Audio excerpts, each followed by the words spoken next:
Go.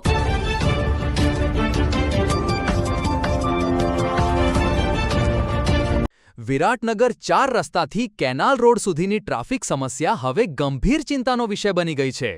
રોજબેરોજની આ સમસ્યાથી સ્થાનિક રહીશો ભારે હેરાનગતિ ભોગવી રહ્યા છે. વિરાટનગર 4 રસ્તાથી કેનાલ સુધીનો માર્ગ છેલ્લા લાંબા સમયથી વારંવાર ટ્રાફિક જામની સમસ્યાથી પીડાઈ રહ્યો છે. ખાસ કરીને સોસાયટીમાં રહેતા લોકોને અંદર પ્રવેશ કરવા અને બહાર નીકળવામાં ભારે મુશ્કેલીનો સામનો કરવો પડે છે. સવારે ઓફિસ ટાઈમ હોય કે સાંજે સ્કૂલ છૂટવાનો સમય, દરેક સમયે અહીં વાહનોની લાંબી કતારો લાગી જાય છે. ટ્રાફિક નિયંત્રણ માટે કોઈ યોગ્ય વ્યવસ્થા ન હોવાથી પરિસ્થિતિ દિવસે દિવસે વધુ વણસી રહી છે. સ્થાનિક લોકોએ વારંવાર તંત્ર અને સરકાર સમક્ષ ફરિયાદો કરી હોવા છતાં આજ દિન સુધી કોઈ કાયમી ઉકેલ આવતો નથી. પરિણામે લોકોને રોજિંદી અવરજવર માટે સમય અને સહનશક્તિ બંને ગુમાવવી પડી રહી છે.